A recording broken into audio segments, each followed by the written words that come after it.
Welcome to Load In. This is Dave Pickett. As we're recording this is new moon. It's hot and cold outside in Stavanger right now. The coffee maker here at Harald's is really giving me a weird vibe. It keeps staring at me.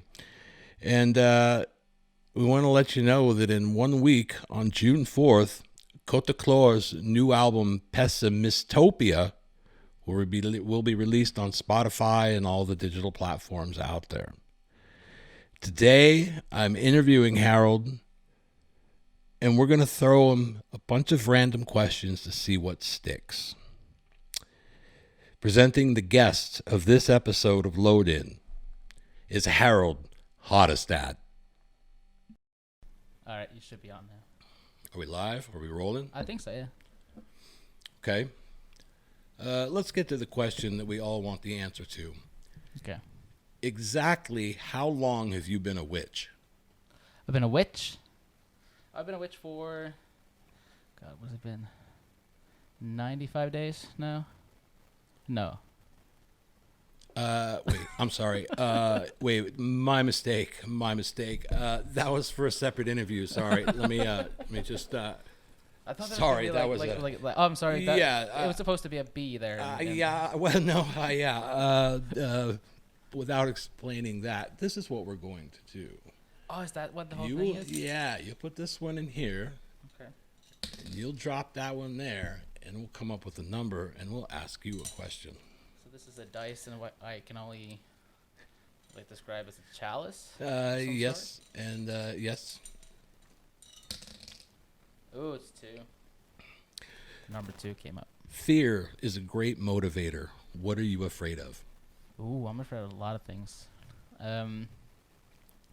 Definitely afraid of talking in public. Don't like that, especially if I don't know what I'm talking about. So it makes me just make jokes and almost throw up. Oh, really? Yeah. But it's like playing live, you get, it's like you have the guitar in front of you and everything's loud. So you can kind of, and as soon as you start just playing, like say you're playing like an E chord or something, then it's all dressed up to be like rock and roll.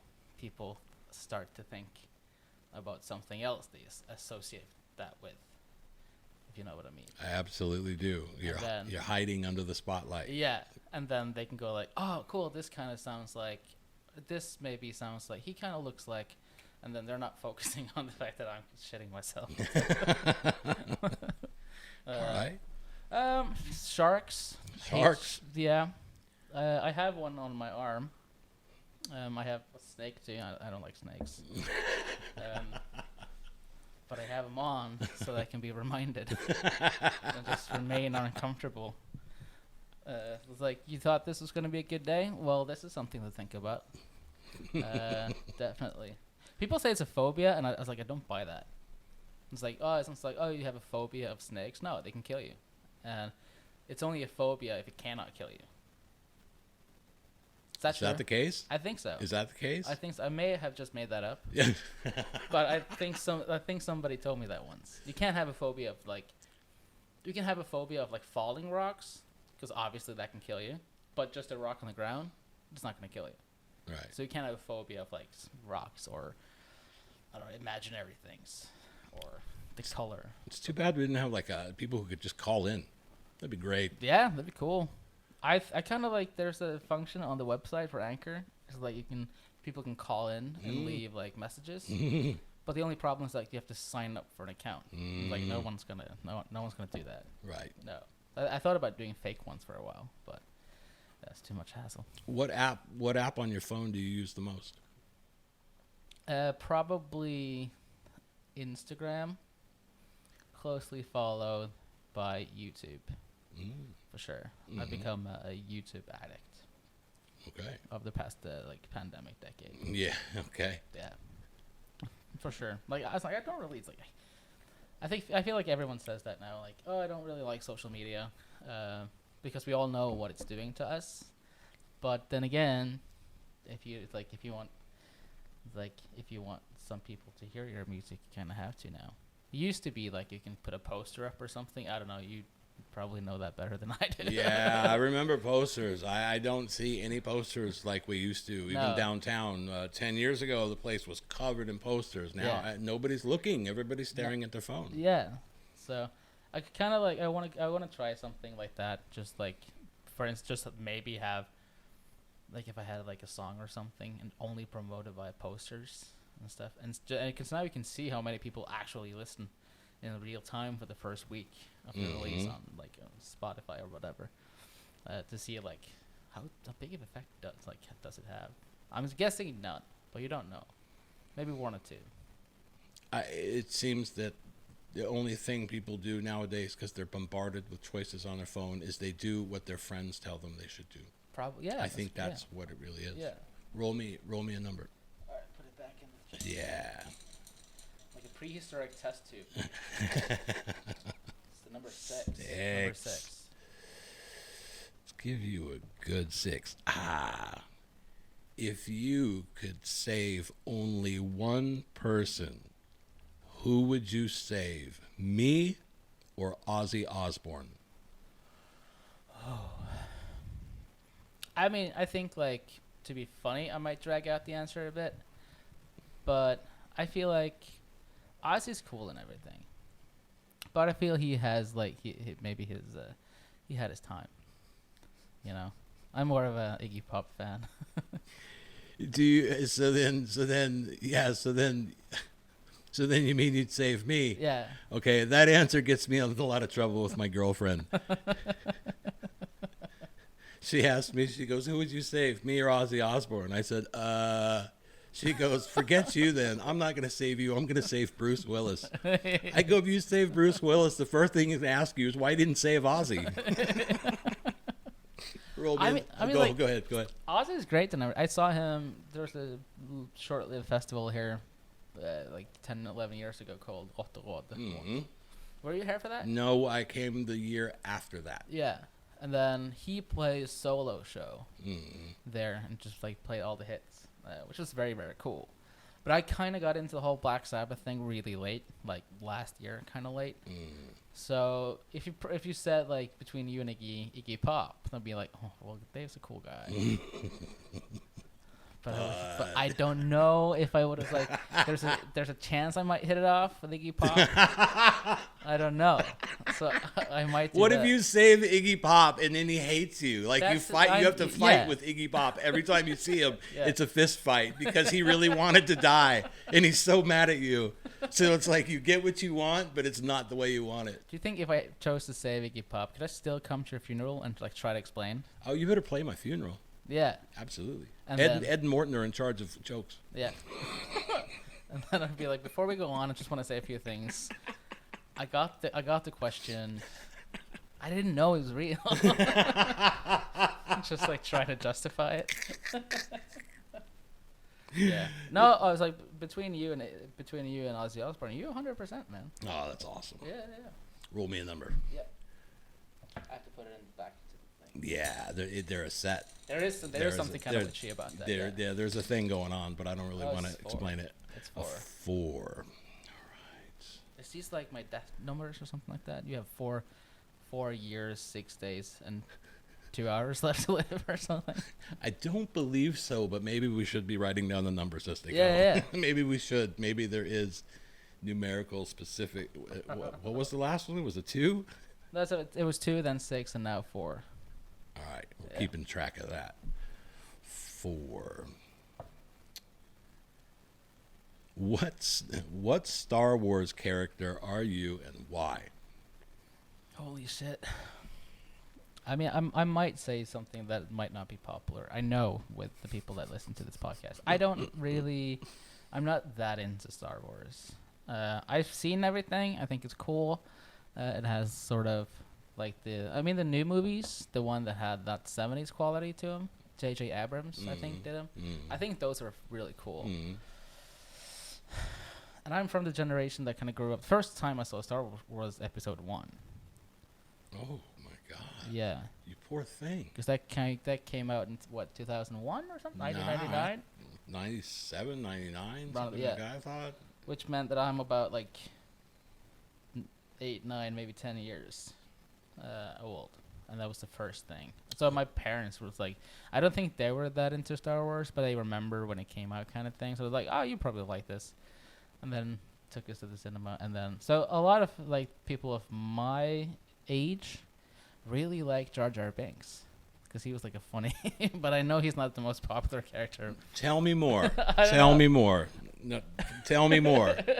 Tell me, because the next part was what Star Wars character you and why. So tell me why you are Jar Jar Binks, and tell me what Jar Jar Binks means to you. He was funny. I think it was the first thing, and we all, as soon as we saw the movie, he was the one that all the kids were kind of like doing parties of in recess, and I'm guessing for the previous generation, that being was Chewbacca. That everyone kind of had a Chewbacca. Chewbacca, Yoda, yeah, those two for sure. In terms of like imitations, Yeah. And everybody wanted to be Luke or be the cool guy, Han. Yeah, you know? yeah. Mm-hmm. But for us, I think it was Jar Jar Binks because he was like, it was the funniest thing. It was kind of like an easy impression, I think, for the people that had like, what do you call that? The aptitude for doing impressions, I think. He just seemed kind of cool, man. He had some like judo karate moves. He was funny. He was kind of like dim-witted. He was kind of lovable. And yeah, I think that was it's a nice team to be on. I think I think I know a lot of friends that like we're all kind of like Jar Jar Binks. Okay. Like from time to time. Okay. We don't know why we're fighting in this thing, but that guy gave us food, so let's be on his team. He is our king. Yeah. We don't know why we're here and shit's exploding everywhere, but might as well go with what I think. That guy's a good guy, and then you stand next to him and you do what he tells you to do, basically. So I'm feeling Jar Jar heavily, which kind of like explains my like how I perform at work. I don't know what I'm doing or why I'm here, but somebody told me to do this, so I'm doing it. I did not see that answer coming. That was amazing. It was a complete surprise. Wait, it's like who do you think I was gonna say? Oh, I don't know. I mean, it's just one of those weird questions. You know what I mean? There's no wrong answer, and I wasn't sure. But I'm glad I asked. What do you got? Give me a number. Okay, cool.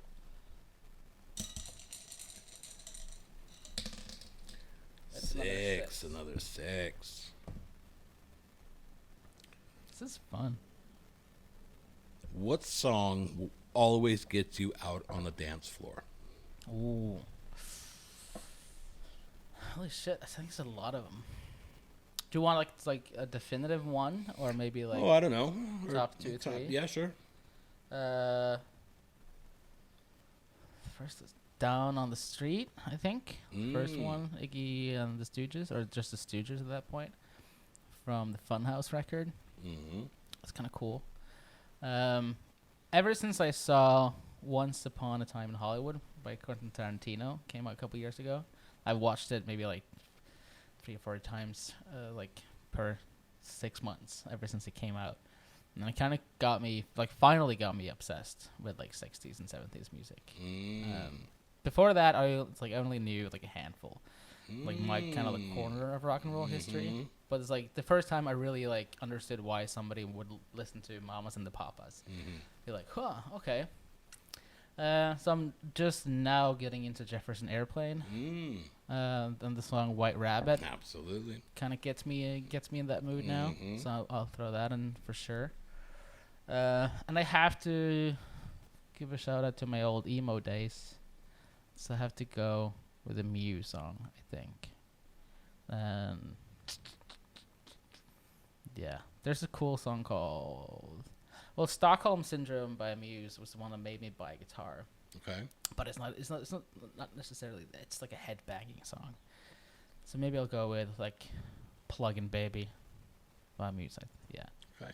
"Plugin' Baby." It's the first the first complicated riff that I learned how to play, and I never allowed myself to say out loud that I knew how to play it until I was able to play it behind my back. Okay. Like he did in the very first few early YouTube videos that I saw, like web videos that I saw of Muse. He had that move of like playing it behind. And it sounds, I think it's way easier to play than it actually looks and sounds. It sounds pretty complicated, but it's all like a rhythm thing. So, like, 16, 17, you're going to parties, you want to impress people. It's like, do you play guitar? Yeah. And I didn't know any of the old like covers and the things you're supposed to play, like Wonderwall. I didn't know any of that. The only thing I could do was play this riff, like kind of fast, and then play it behind my head. Yeah. And since I did that, I didn't really have to play anything else. One, because I then had proved to everyone that I could play guitar, and then two, because like, who wants to just listen to a guy play a riff? So then people go, okay, you can play guitar, cool. Okay. And then that was it. So those are probably my top 3 right now. Probably there's like 1,800 that actually would, but like anything from Led Zeppelin. Dancing Days, Led Zeppelin, just got back into that song. Fucking cool. Yeah. So yeah. What's the worst job you've ever had? Definitely being a waiter. Definitely, by a long shot. Because I thought I was going to be like a cool bartender and learning how to do all that stuff. Like, use shakers and kind of like... Spin bottles like Tom Cruise We in practiced Cocktail. that in the bar. It was like Okay. early on at that restaurant place, which will go unnamed. We practiced that, and it was like cool people working in the bar. And then I think something happened. They kind of changed focus from being a bar into being like a full-on restaurant, and didn't tell us. And just like, I came back from a festival in Barcelona, and all of a sudden they'd hired like 5 new people, and those new people said, "Okay, so you have to like be a waiter now." I'm like, don't people like go to school for that shit? Like, I don't know. Like, I'm way too used to being like behind the bar, just focusing, like not dealing with people that much. Like pouring stuff, placing it on, taking the cash, that kind of stuff I'm comfortable with. It's nice.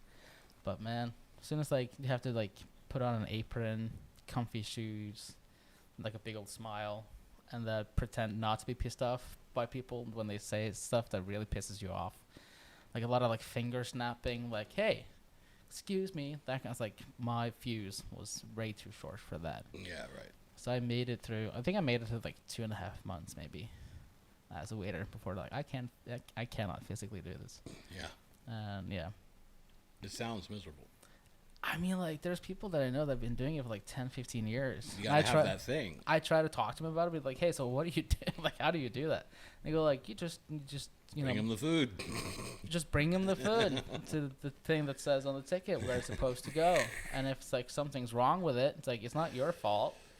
It's like, just go back to the kitchen. But and then you do that, and then the kitchen starts yelling at you. Like, well, you tell them to kind of fuck off.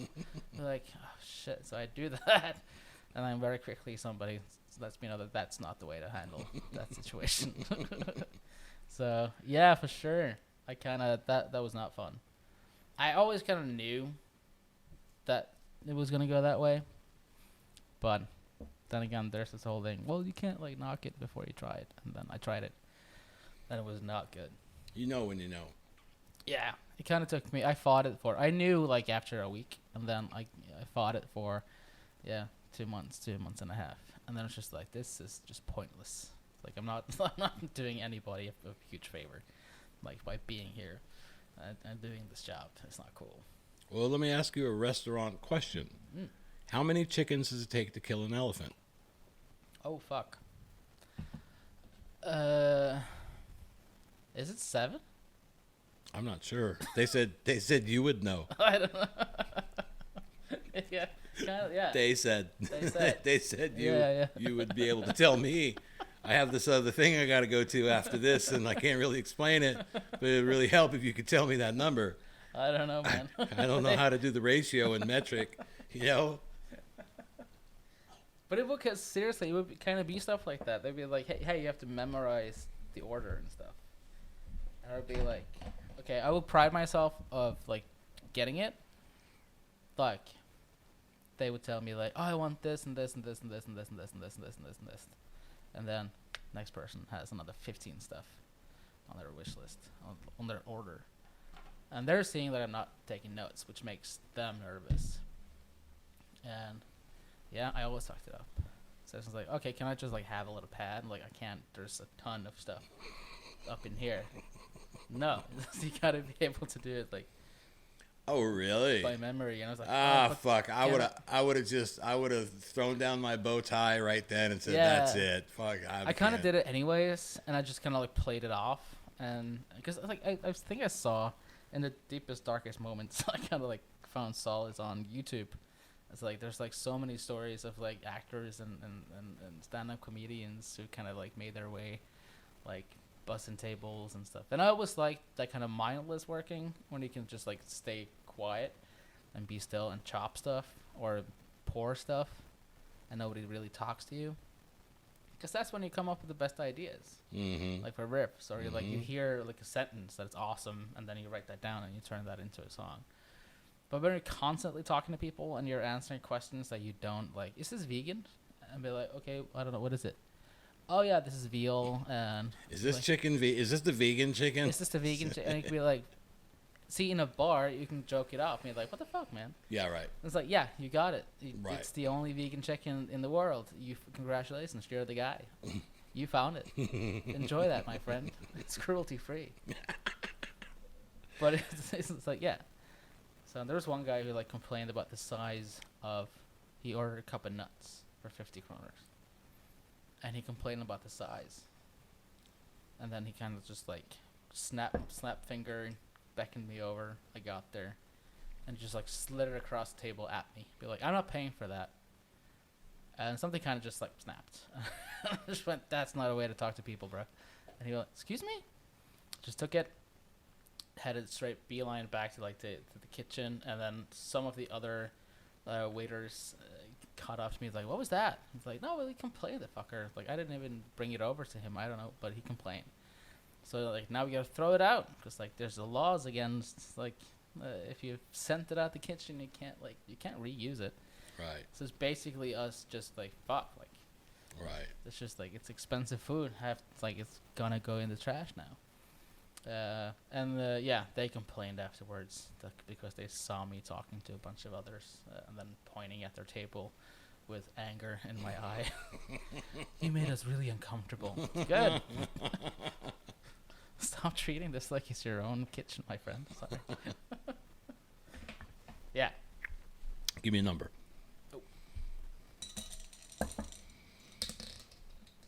Another six.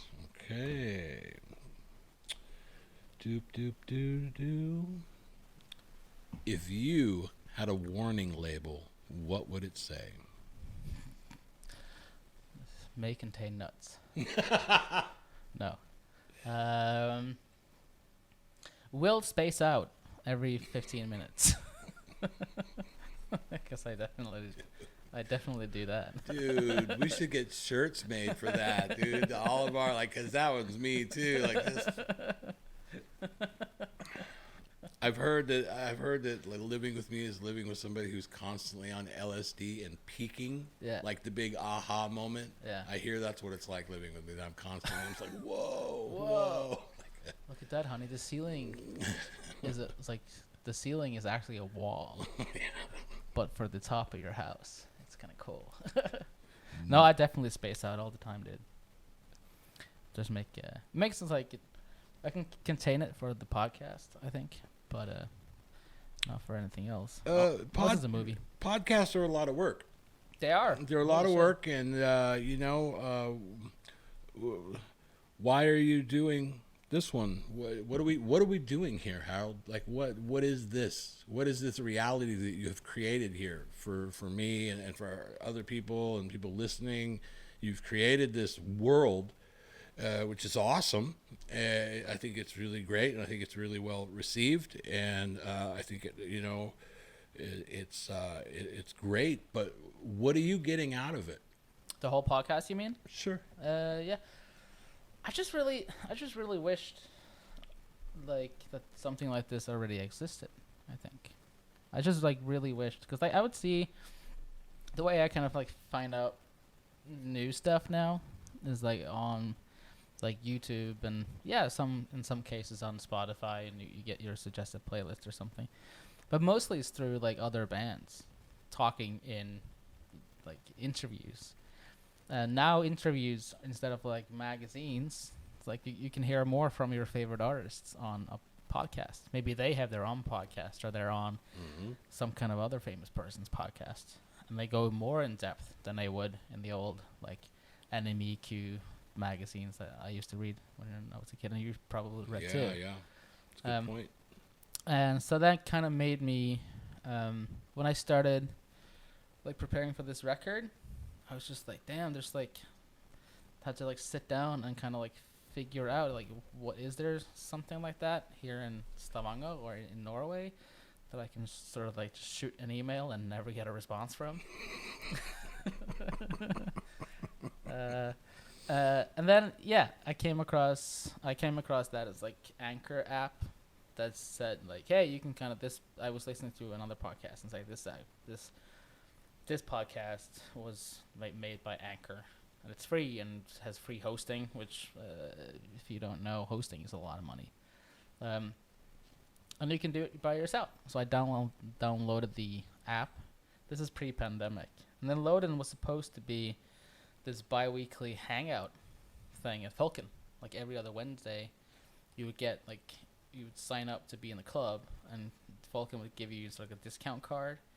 And like every once in a while, we would like talk with Falcon and be like, hey, maybe this can, instead of, and in addition to cheap beer, how about some like discount tickets maybe, or like once in a while we'll like have a jam session, and once in a while we'll give out some free tickets to something. So, and the podcast then was only like reserved for like, maybe I'll do like 1 or 2 episodes a year for something. And then have like 5 people on at the same time from like, let's talk to the 5 heaviest bands in Stavanger, and have them kind of like either explain or defend or talk amongst themselves about what it's like to play insert heavy genre here. And then maybe the kids that are growing up, or like young teenagers and whatever today, who are grown up with podcasts. A podcast is a normal thing for them. Maybe some will be bored and stumble into Spotify and just, I don't know, search for podcasts in Stavanger. Who knows? And then they would like kind of like find this treasure chest of like, oh shit, there's like 5 episodes. Then in each episode, we're talking about this like get together at Falcon every week. And then obviously the pandemic kind of took over that, and I had nothing else to do but sit here and be like, well, I can kind of do the podcast anyway. Yeah. Then I started by asking just all my friends to be on it, and then that was season 1. Just me and I used the app on the phone, just like no microphones, and kind of got me through the first half of the pandemic, like March to September, October last year. Because then it would be a reason to like ask somebody that you may not know that well, like, hey, come over for a coffee and talk about yourself for like an hour or maybe more. And you would learn shit too. Like you would learn techniques on anything, the way different people viewed music differently in different genres in the same town. And the first challenge, I think, was, I wonder if I can get like 20 episodes. Is there enough people? And then the more you think about it, it's like, it's going to be a challenge not to get to like 200 episodes because there's so many people. Right. That is like from all like different genres. And levels of professionality, and like from guys like me who just do it on as a thing, and the people who do it for a living. Yeah.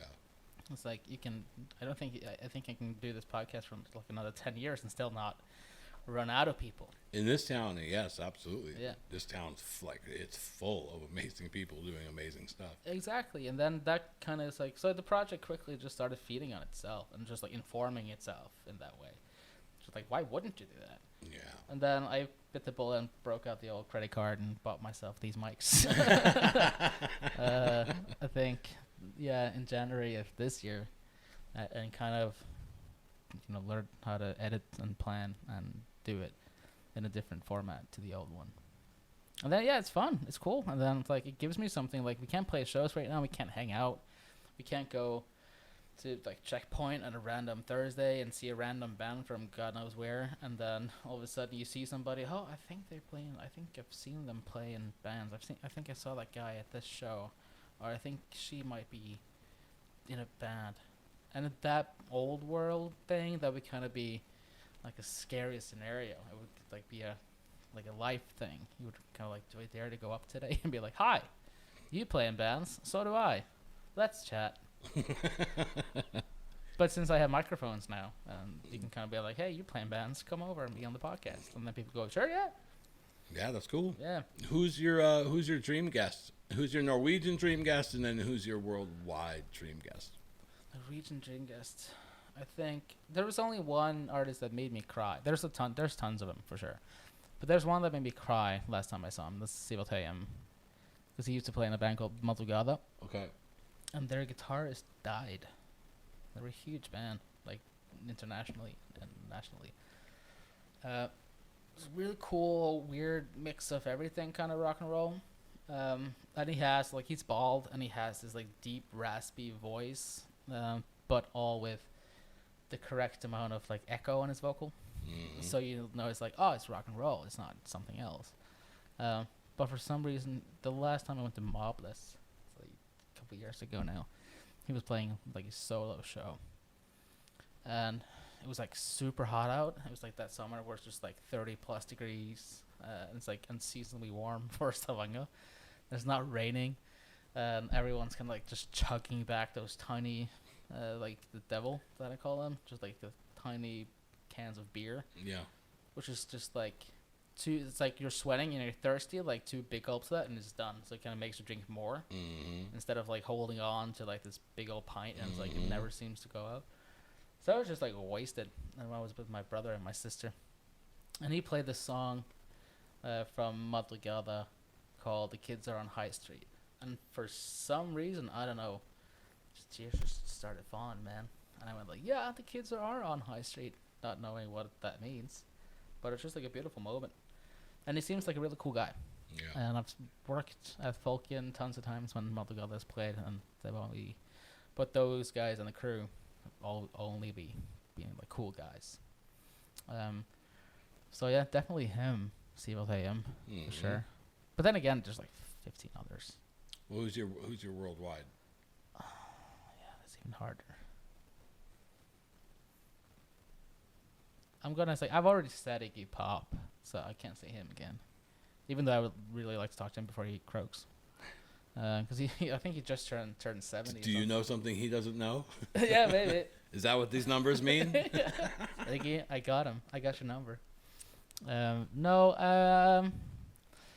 Probably gonna have to say. I'll go Ty Segall. I think he's just a year older than me, and he's already done like 12, 13 albums, and just has so many iterations of his own band. He's got Ty Segall in the Freenham band. He's got the Ty Segall and Muggers, and it's all the same like people in the band, but it just changes record to record. And he makes like a record, maybe 2 records a year. And he has like a band with his wife called the CIA. This is another band called Fuzz where he plays drums and sings, which is kind of like Black Sabbath, cool stuff. So I think he would be really good to talk to him from, and he's from Orange County. It's like a surfer thing in place, yeah. So he would be kind of cool, like, because he's my age. I'd be like, yeah, cool. So is it just because you grew up in California that you're able to do these things, or are you in fact an alien? Like, what are you doing? And he's not on a lot of podcasts I've checked, so that he will definitely be the most like interesting character, I think, to talk to. And it will just be me like rattling through all of my favorite songs, be like, how'd you do that? Is that a double bass drum, or is that a double bass drum? Like, so it wouldn't be. I think it would be a very fun podcast episode for me to listen to. I'm not sure that's true for him or anyone else, but I would have a blast. So yeah, Ty Segall, that's my answer for the international one for sure. You're a pretty upbeat guy. You seem to be in a good mood most of the time. I know that that doesn't always mean that's how you feel inside, but You seem pretty well calm and collected for the most part. What makes you really angry? What was the last thing you smashed to bits? It was a coffee machine. I love how you're staring at the coffee Yeah. machine as you Just say it- that. it That was kinda- like that's like a scene in a movie right now. Yeah. It was the coffee machine. It was almost the exact. That one is almost the replica of the old one too. I smashed the what was that called? The pot itself. The carafe, yeah. Just like not thinking. I was like, oh fuck! Of course it's glass, so that's gonna break. And yeah, the pandemic is definitely up there. I get upset about a lot of different stuff. Like, for 5 minutes a day, I'm going from like accepting it as something I can't control into turning into like an anti-vaxxer and anti-masker and everything. I just want to get out and do stuff. I want to go back to work. I haven't worked really in over a year now, and it's not looking like rosy pink, to put it that way, with that whole thing. And I mean, I get a lot of energy. I want to use it for different stuff, but that kind of like the not feeling like I'm doing any good, like I'm not what's that word in English? It's like you're not one of the guys who like brings something to the table so you can kind of chill at home, and then I'm kind of left. It's like I choose to kind of do the other stuff, like that's also like an egotistical thing I do because I want to, and it gives me something for sure. But it's not paying the bills. So like you might have like a really good day might just be like going to the gym and then coming back and then not spending 5 hours on the couch. Maybe I read something. Maybe I did a podcast episode. Maybe I read a book. Maybe I made a couple songs. Maybe I had an idea for like a T-shirt that I want to make, and then I'm spending like 10 hours figuring out how to use Photoshop to make it as I want it to look like. That can be a good day, and it is a good day, and I feel it's a good day. But overall, that kind of makes me pissed that now that's a good day. Because that used to be all the bonus stuff I got to do. There used to be something I had to squeeze in between, going to work and going to play a show. And then maybe if I got like an hour to myself to actually sit down and play guitar, that would be like, whew, that'd be like holy time, kind of like me going to church, kind of time. And now it's not that. Now it's me. It's trying not to go off the rails time, and that kind of pisses me off sometimes. It's good for the most part, but some days you kind of like, what the hell? It's like this is not what I wanted to do at the age of 32. I see you still staring at that coffee maker. It's gonna get it one of these days. What did the coffee maker do? What was the infraction that caused his death? What was where the line where you could not take it anymore? What happened?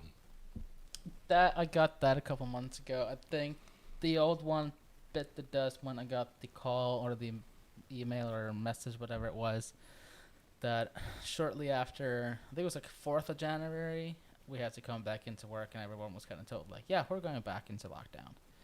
Like, we had a good run from September up to December, and then everyone was kind of like feeling good, looking ahead. Finally, 2020 is over. You saw those like cavalcades online and of like, yeah, let's talk about the shittiest year that it was, and they made documentaries about it and funny documentaries, and everything was kind of geared up towards like 2021. It's gonna be messy, and it might not like happen instantly, but it's gonna get fixed. This whole thing that we're in, and 4 days into the year, it was like, nope, you're gonna go back and continue just to stay at home. I think that's when the old coffee machine just kind of. I don't think I meant to hit it that hard, but I just forgot that it was. I forgot that was made of glass, and I was angry. So, but as soon as it shattered, it was just like, oh fuck, I need to take a walk. And then I did, and you just kind of you accept it afterwards, but in that moment, you can't really. It's not easy, I think, for anyone. No. Yeah. So that was kind of I don't know. It was like if it's because I was angry that my hopes were shattered, or like this whole thing that was dragging on. I don't know which specific thing it was, but it was definitely in like the message like, oh no, it's like you can't go back to work yet. You gotta stay home. And I was supposed to, like at that moment, I hadn't still mixed my record, so I was just like looking at like, yep, there goes the last of the savings, and like the hope of sort of a comfortable, like I can stay afloat kind of feeling. And if I had, like if the powers that be had allowed us to kind of continue on for a few more months, then I wouldn't have to have like dipped into those things. But at that point, I was like, it was into the whole. I crossed in from the hopeful thing into like, fuck it, I'm just gonna go and do everything that I want to do as fast as I can now, and just put everything on the line for it. And then one of these days it's gonna be over, and then we'll see. Yeah. Am I fucked or am I not fucked? We don't know. But that was, I think that was a moment where I saw like this documentary called Fog of War that I saw a couple times too. It's about like an American general that I can't remember the name of. It's like he did like he was in charge of Nam and then the Korean War and something like that, and he was and they talk about like the fog of war. It's just like it's the point where the soldiers have been in war like a day or two too long, so it stops being scary. You're just going through the motions, and what used to be repulsive to you, what used to be scary, like killing people or loud noises, everything's just like tunes out, and you're like just a zombie. Yeah. Kind of like just going through the motions, being like, yep, this is what it is. It's shit. Yeah, right. This is that's the war is hell moment. Whereas like you don't feel anything towards it. Just like, okay, cool. This is where we're going. What TV show have you seen every episode of? That's a lot of them. Castle, it's a good one. Friends, another good one. All of Stranger Things, it's good. One of the Star Wars ones, The Mandalorian. I can't remember if I saw that. No. They all sort of bleed together. They're all the new ones are kind of, is that the one where? Bill Burr is in that one. The stand-up comedy. Maybe I haven't seen that then. I don't think I'm not that into. Like I think Star Wars cool. I'm not like, I'm not one of those with posters on my walls for it. But it was, but that was entertaining. I saw that. MASH is on one of the streaming services now. The old TV show. That song, the opening song's about suicide. Yeah, and they had to take it out. Suicide is painless. I think they had to. I don't know if that was for Norwegian television or if they did, but I think like for the first season they say suicide, and then for the rest season, it's just an instrumental. They made right. Because suicide is painless. Is that what they're saying? Mm-hmm. So I've now only seen all of that, and then I finished Breaking Bad. Which was a good TV show, yeah. I didn't see it when it came out, but yeah. Now it's as good a time as any. Yeah, right. And then like countless of others that I can't name. Just like you see something on that pops up on Netflix and be like, sure, yeah. And it's like 10 episodes a season. Be like, yeah, I got 10 hours. Cool, let's crack this open. I do a lot of that myself. Yeah. Roll me a number. Challenge thing. It's number 1. 1.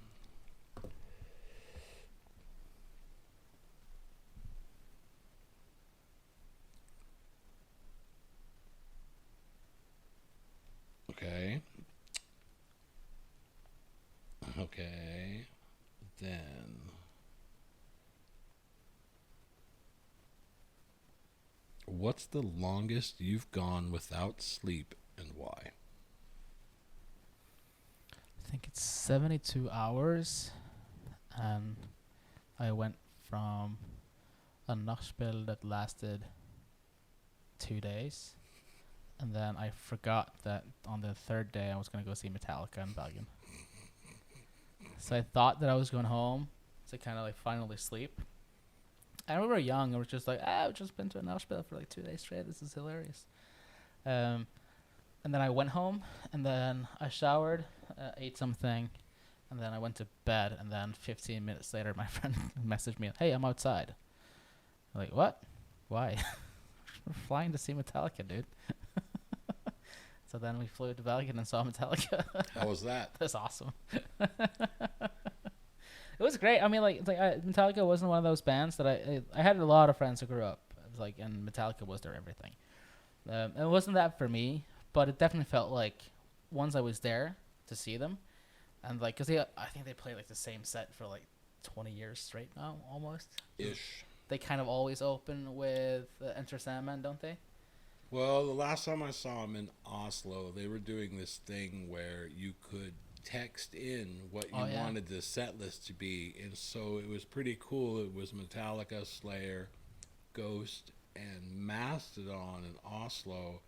And then when Metallica played, they had these Norwegian kids come out, one from Trondheim, one from here, who got to intro the song. Yeah. So from that aspect, it was super cool because some of those kids, I mean, they were geeking, man. That place was packed, you know what I mean?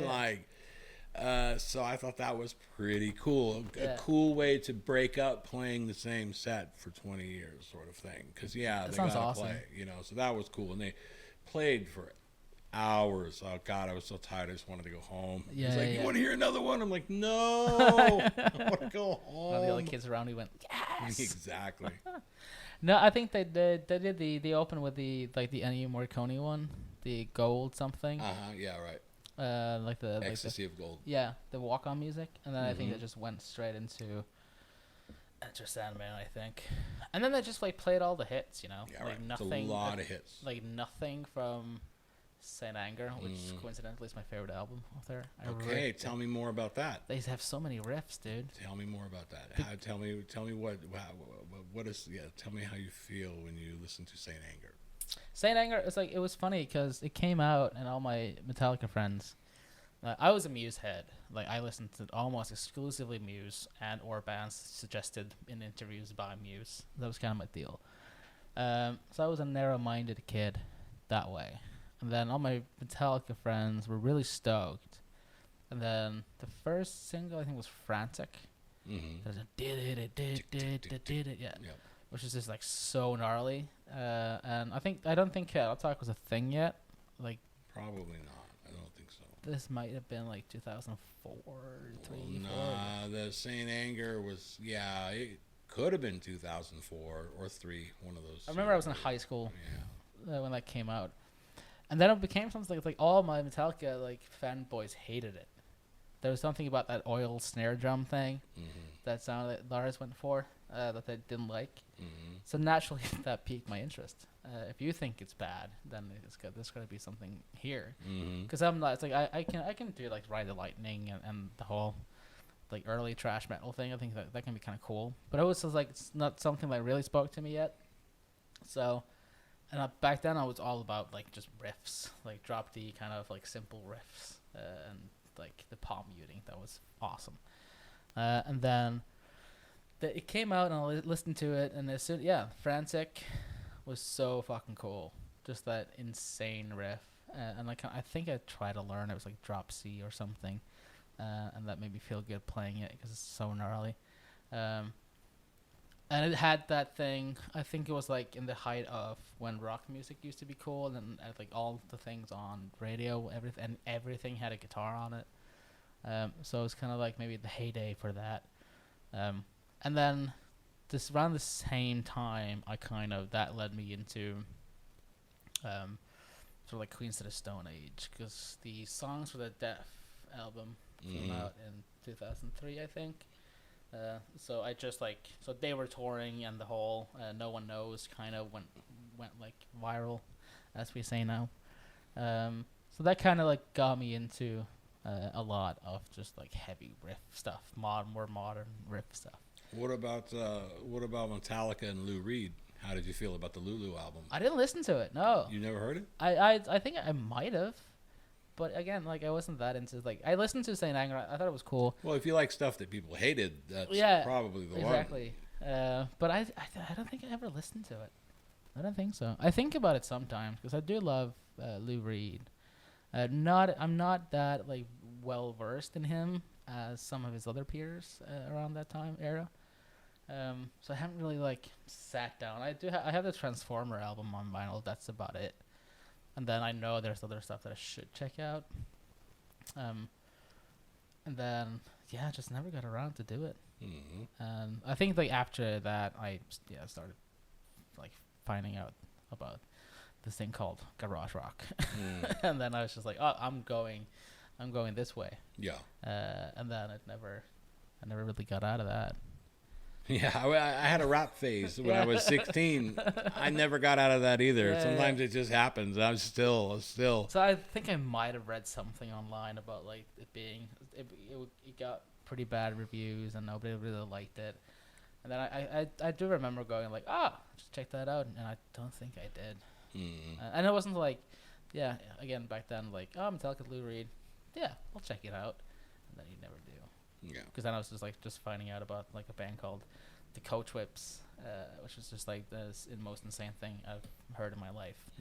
And then I started reading about those kinds of people like Ty Segall and the Black Lips and those kind of bands, and they were talking about like American rock in the 50s and 60s. And then I found out about the White Stripes and everything, and then I was a lost cause.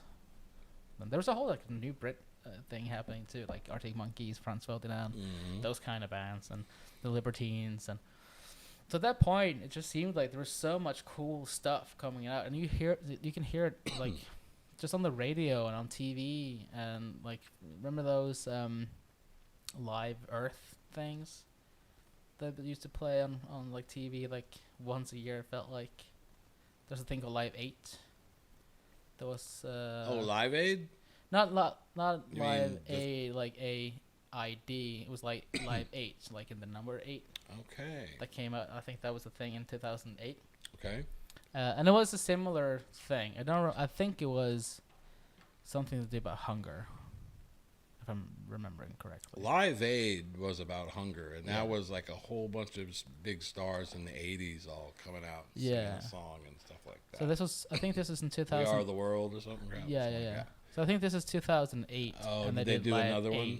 Yeah, okay. And it was all kind of contemporary, like Muse played and Franz Ferdinand played. It was like all over the world kind of thing, and it was like this big marathon broadcast. And they actually broadcast it on TV, Norwegian TV too. Okay.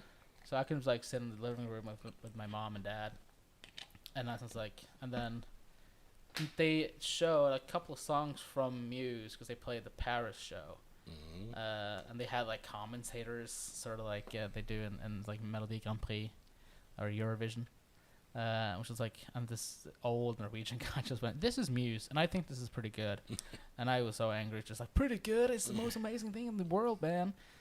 And then they played a couple of hit songs, and my mom and dad really couldn't listen to it because I was busy like commentating. Oh, see, now he's playing that part, and that part he got from this thing. And then 2 seconds of silence walk by and be like, and this is that guitar that he uses for that song. This is great. So I just wouldn't shut up for those 2 songs. I kind of like freak out about it, and then hit the message boards as soon as it was done. And I'm kind of like, what? Do they play more? And geek out. So no, but like now it's that kind of time where I just gotten into like ZZ Top for the first time. When I was younger, like that was like an old man's band, and you would kind of laugh it off.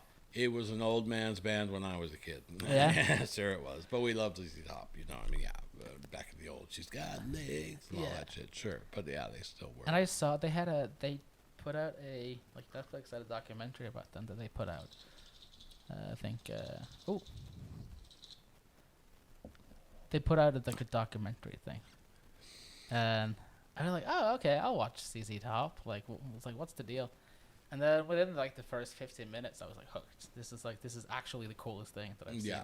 Suddenly it kind of makes sense to me. Like the blinged out jackets they had, like the beards and everything. And you see them like playing without the beards when they were young. They had been like a band for like a really long time. Yeah, like 40, 50 years or something like that. Yeah, at some point, and then somewhere they went to the beard thing and, you know, the fuzzy hats and the sunglasses and all I think, that. I think I might, I don't think I might not remember it right from the movie, and you should check it out. But there was something about, like, when MTV kind of became a thing, they kind of saw it as they're like, oh, this is our opportunity to be funny. So they nailed it then because, you know, videos were so goofy back then. And like cool bearded guys driving around in cool cars with chicks. Like it was just cool, and the music was easy to, you know, grasp onto. And So I think they had a thing where in all our music videos, it's gonna be just like a guy trying to get a girl, or something, and we're always gonna be like just ghosts. Yeah, and they have the same car. Yeah, they would always like usher the dude toward the chick. Yeah. That's right. You're right. And there's like somebody opens like a closet thing, and they're in there playing. Yeah. Like, it's super funny. And then I got hooked on kind of like just looking at like Billy Gibbons' legs for like 2 hours. Okay. Just like going through like old live clips and be like, how the fuck is this so cool now when 15 years ago I thought it was the dumbest shit ever? Like, how did I miss the riffs? How did I miss that whole the ghetto thing? I just didn't get it, I think. And then all of a sudden I saw that movie and then it just clicked. Maybe that was the intention of the movie and I just fell for it. I don't know. But it's fucking cool. Well, but you know, it probably was the intention of the movie, but they have substance. They're not you know, they're not like just some dumb like rear whatever. I don't have any examples, but with the substance and history, and a certain level of success and all that, there is a story there and the music's there, you know. For sure, yeah. Mm-hmm. And then it's like just like a sharp dressed man, which is for me it'd be like, oh yeah, I can totally see my mom and dad dancing to this, and that kind exactly, all right. And that kind of like embarrasses you. But now when I see it now, like fuck, I would kind of get up and dance to that thing if it came back on. So then it's like I would get hooked on. It's like watching them play live the same song. What's the ones? The Grange. It's just like the first song on the Los Trejo album, I think, the Green album. So anyways, yeah, I saw that movie and just became obsessed. And that I did this thing where I listened to the first album on Spotify and I just like listened to, all the albums like back to back. It took me like 2 days or something like that. And just like for every album, they're kind of doing like this whole AC/DC thing. It never really changes. But all of a sudden in the 80s or like 90s, they incorporate like this big 80s drum sound. And there's a synth in there somewhere and it's getting cheesier and funnier. But even then, they still got riffs, man. It's really, really cool. Yeah. So I got a newfound respect for those guys. And that kind of like made me think like, oh, I should go back into that whole 60s, 70s thing and just see if I missed something. Like, is Led Zeppelin as good as it was now? Or was that just a phase? And then I saw this TV series called Sharp Objects on HBO. It's a fantastic show. And the whole soundtrack is just like Led Zeppelin 4. And that was like watching this is like a cool like crime show. And then it's like as soon as you're watching it and like there's just like 5 Led Zeppelin songs in every episode. And it kind of made me like go, oh fuck, I should really go back. And then I remember I changed my my favorite Led Zeppelin album. It is now the 4th one. Is it Into the Outdoor? I don't know. It used to be like Led Zeppelin 2 or 3 was my favorite album by them, but now it's the 4th one. Can't remember the name of it though. The Houses of the Holy, I think it is. The fourth one's the one with just the symbols, the Stairway to Heaven and all that. Black Dog. Isn't that the 4th? I think so. I think. Yeah. I caught them late, so I could be wrong. I actually only got onto them maybe 10 years ago. Sure, yeah. Yeah. And I kind of got onto them late too, because there were so many like hippie, like wannabe hippies when I grew up, like 16, 17. It was a whole 70s era, and like band culture here, and that was just about the time when I started getting into the idea of being in a band and going seeing local guys playing bands too. And most of them had that kind of vibe going, and everyone was kind of doing it. And like Wolfmother was one of the biggest bands in the world. They had that kind of 70s aesthetic to them as well. Yeah. So all of a sudden it's like I just spent like a whole day just like in the sun here, just opening up all the windows, opening up a beer, and just like, okay, cool, like playing all the old Led Zeppelin records. Yeah. On my phone.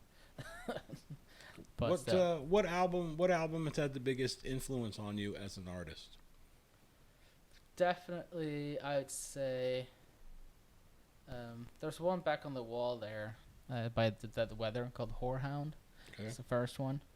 I think that is one of the 5 albums that kind of I've been doing this like band stuff in Stavanger since I was like 18, 19. to like, I think like I played my first show when I was like 22, but I tried, and before that even, just didn't figure it out. And then that came out in 2009, which makes me 21. I didn't listen or get it in front of me some before like 2012 maybe. But I'd heard of it, and then I listened to it, and it was just like, this is it. This is how it's supposed to be. And I kind of like a green light kind of came over. And then I would kind of like go online, try to figure out as much as much as I could about the band. And I quickly saw that, it's a super band. It's Jack White on the drums from the Raconteurs and the White Stripes. It's Dean Fertitta on guitar and keys. He plays in a band called Queens of the Stone Age. There's Alison Mosshart from The Kills on the vocals, and the bass player